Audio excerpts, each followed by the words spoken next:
Okay, the next thing I want to show you is the map and how it functions, how you can view assets within it, and how you can find an asset and zero in on the details around that asset. So to start off, this map can be broken down a few different ways. At the top, you have different bars, and those are actually filters. If you click on one of them, you'll filter the side panel, and if you have the option to filter by map on, then you'll also filter the map at the same time. If you are managing a fleet and you want to keep a close eye on the highest priority vehicles, you probably want to use the alerts filter. This is going to zero in to whichever vehicles require the most attention right now, because those are the ones that are either going through hard acceleration or hard braking events, going through temperature overages, whatever it may be.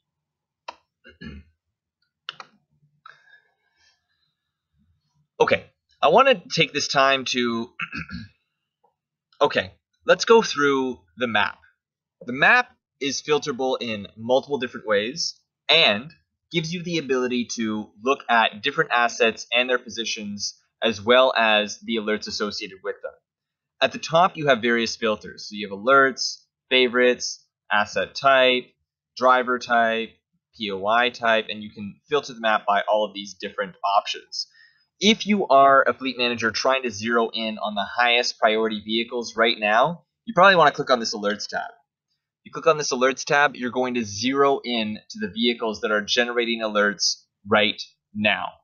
When you do that, you're able to parse the data a little bit more easily because you're not looking at the rest of those vehicles in the fleet that are just doing everything the way they're supposed to be doing it. The next option here is the favorites. So if you have different fleet managers coming in on different days and looking at different vehicles, this feature is perfect for you.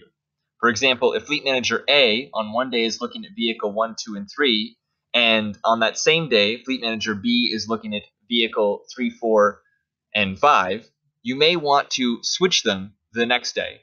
And if you do that, each of those fleet managers can come in and favorite their set of vehicles so that they're only looking at those vehicles. Having said that, you also have the ability through FleetRover to assign vehicles to drivers and assign vehicles to dispatchers and fleet managers. You may even want to assign vehicles to a customer so that they can track loads, particularly if they're dedicated to that specific customer. The next option here is, of course, filtering by the assets. So there's 3 asset types: trucks, trailers, tractors. Filtering by driver type. So if you only want to see the drivers driving, on duty, sleeper, off duty. And filtering by POI. So maybe you only want to see coffee shops right now. Maybe you only want to see customer locations. All of those options are available to you. Now, if you ever want to zero in on an asset, all you have to do is type in its name and click on it. These red icons on the side are indicating that an asset has an alert associated with it or doesn't have an alert associated with it. That red icon shows that the asset does have an alert associated with it, and the green icon shows that it does not, that it's clear right now. So we've zeroed in on this asset. Let's click on it, and immediately an info window comes up. And this info window tells us a few things. 1, where the vehicle is with that location marker. 2, how fast it's traveling with that speed marker. 3, its available capacity. And in other videos, we'll get into how you actually get that capacity metric. 4, who is driving that vehicle. 5, the license plate of that vehicle. And 6, where that vehicle actually came from. And then below this, you have a few action items that you can take advantage of. For example, the ability to see where that vehicle has been the last 2 hours in a single click. Now, FleetRover holds your data for years and years. You are able to see where your vehicle has been the last 6 months ago, the last 12 months ago, the last 36 months ago. But if you ever just want to see in a single click where that vehicle has been the last 2 hours, this is the way to do that. And in many cases, that's the only information you need. That's why we made it incredibly accessible. We're trying to make this system as easy to use as possible all the time. The next one is the favorites option. Now you can favorite here, but you can also favorite here on the right-hand side with that button. And the one-off alert button. So you may set an alert for indicating when a vehicle speeds, or when a hard acceleration event occurs, or when a vehicle enters a POI, and those are always on alerts. But this particular alert is going to be set for those other instances that are one-off scenarios. So for example, you can set an alert for indicating when a vehicle has started moving again. Say you've got a guy at the side of the road, you want to know when he starts moving again, this alert will do that for you.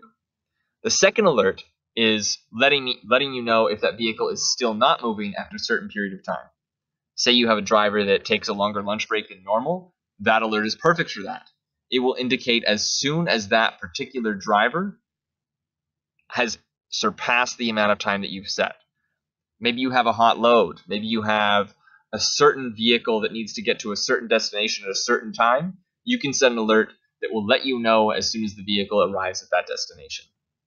Then if you click on more actions, there's a few more options here. Get ETA, find out how long it's going to take that vehicle to get to whatever location.